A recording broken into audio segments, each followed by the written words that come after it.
Hello, എല്ലാവർക്കും സുഖമല്ലേ? നമുക്കിനി കുറച്ച് പഠിച്ചാലോ? Welcome back to our channel Edugraphics. നമുക്കൊന്ന് ഗ്രാഫിക് ഡിസൈനിങ്ങിനെ കുറിച്ച് നോക്കാം. ചെറിയ ഷോർട്ടായിട്ടുള്ള കാര്യങ്ങൾ മാത്രമേ ഞാനിവിടെ പറയുന്നുള്ളൂ കേട്ടോ. അതൊന്ന് കേട്ടിട്ട് മനസ്സിലാകുവാണെങ്കിൽ നിങ്ങൾ താഴെ കമൻ്റ് ഇടണേ. തുടങ്ങാം. എന്താണ് ഗ്രാഫിക് ഡിസൈനിങ്?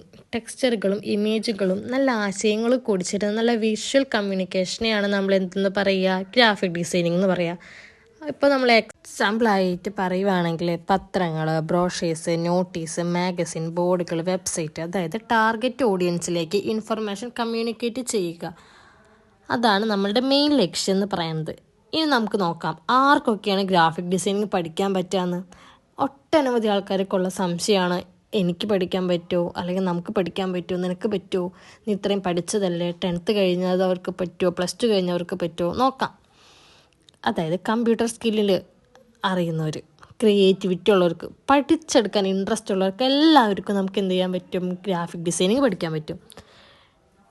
ഓക്കെ, അതിൽ പഠിക്കേണ്ടതെന്ന് വെച്ച് കഴിഞ്ഞാൽ font, graphics, layout, developing your computer skill, അതൊക്കെയാണ് മെയിനായിട്ട് പഠിക്കേണ്ടത്.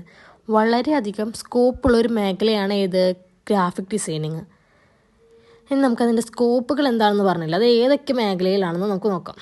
ഏറ്റവും പ്രധാനമായി ഓൺലൈൻ മാർക്കറ്റിംഗ് രംഗത്ത് ഏറ്റവും അത്യാവശ്യമായ ഘടകമാണ് ഗ്രാഫിക് ഡിസൈനിങ്. കാരണം നമ്മൾ നിരന്തരം കണ്ടുകൊണ്ടിരിക്കുന്ന ഫോട്ടോസ്, ആഡ്സ്, ആനിമേഷൻ വീഡിയോസ് എല്ലാം ക്രിയേറ്റ് ചെയ്യുന്നത് ആരാ? ഗ്രാഫിക് ഡിസൈനേഴ്സാണ്. ഒട്ടുമിക്ക എല്ലാ കമ്പനിയിലും ഗ്രാഫിക് ഡിസൈനേഴ്സ് അത്യാവശ്യമാണ്. മനസ്സിലായില്ലേ? കമ്പനികളുടെ ബ്രോഷേഴ്സും ബിസിനസ് കാർഡും ലോഗോസും ലെറ്റേഴ്സ് എല്ലാം ചെയ്യാൻ ആര് വേണം? ഗ്രാഫിക് ഡിസൈനർ വേണം. അതുപോലെ തന്നെ അഡ്വർടൈസിങ് മേഖലയിൽ നോക്കുവാണെങ്കിൽ ഗ്രാഫിക് ഡിസൈനർ ഇല്ലാതെ ഈ മേഖലയ്ക്ക് നിലനിൽപ്പില്ല എന്ന് തന്നെ പറയാം. ഇതുകൂടാതെ ഷോർട്ട് ഫിലിം, പത്രങ്ങൾ തുടങ്ങിയ അനവധി സാധ്യതകളാണ് ഗ്രാഫിക് ഡിസൈനറിനെ കാത്തിരിക്കുന്നത്.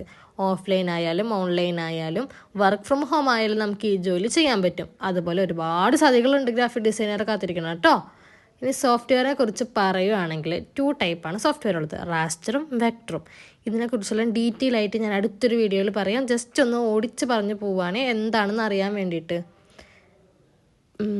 റാസ്റ്റർ ഗ്രാഫിക്സ് പിക്സൽ ബേസ്ഡ് ആണ്. അതിൻ്റെ സോഫ്റ്റ്വെയർ ഇപ്പോൾ അഡോബ് ഫോട്ടോഷോപ്പ് വരും. അതെന്തിനാ? ഇമേജ് എഡിറ്റിംഗ് സോഫ്റ്റ്വെയർ ആണ്. ഫോട്ടോ മാനിപ്പുലേഷനൊക്കെ വേണ്ടിയിട്ട് നമ്മൾ ഉപയോഗിക്കുന്നു. വെക്ടർ ഗ്രാഫിക്സ് നോക്കുവാണെങ്കിൽ നല്ല ക്വാളിറ്റി ഉണ്ടാവും. അഡോബ് ഇല്ലുസ്ട്രേറ്റർ നമുക്ക് യൂസ് ചെയ്യാം. എന്തിനൊക്കെ? Logo creation, poster, envelope, illustrations ഒക്കെ ചെയ്യാൻ വേണ്ടി നമുക്ക് വെക്ടർ ഗ്രാഫിക്സ് യൂസ് ചെയ്യാൻ പറ്റും. പിന്നെ ഒരു അഡോബ് ഇൻഡിസൈൻ ഉണ്ട്. അതെന്തിനാ? പബ്ലിക്കേഷൻസിന് വേണ്ടി സോഫ്റ്റ്വെയർ ആണത്. ന്യൂസ് പേപ്പർ, ബുക്ക്ലെറ്റ് ഒക്കെ ഉണ്ടാക്കാൻ വേണ്ടിയിട്ട് കേട്ടോ. ഇനി എന്തൊക്കെ ജോബ് റോൾസ് ആണ് ഗ്രാഫിക് ഡിസൈനേഴ്സിന് കിട്ടുക നോക്കാം. What are the job Rolls of A graphic designer? Multimedia designer, web designer, creative art director, photo editor, layout artist, logo designer, brand identity designer, product designer, Photoshop artist തുടങ്ങിയ ഒട്ടനവധി സാധ്യതകളാണ് ആരെ കാത്തിരിക്കുന്നത്? നമ്മളെ graphic ഡിസൈനേഴ്സിനെ കാത്തിരിക്കുന്നത്. ഈ വീഡിയോ ഇഷ്ടപ്പെട്ട് കഴിഞ്ഞാൽ ലൈക്ക് ചെയ്യുക, ഷെയർ ചെയ്യുക, സബ്സ്ക്രൈബ് ചെയ്യുക. ഇനി അടുത്തൊരു വീഡിയോ കാണുന്നവരെ ബൈ.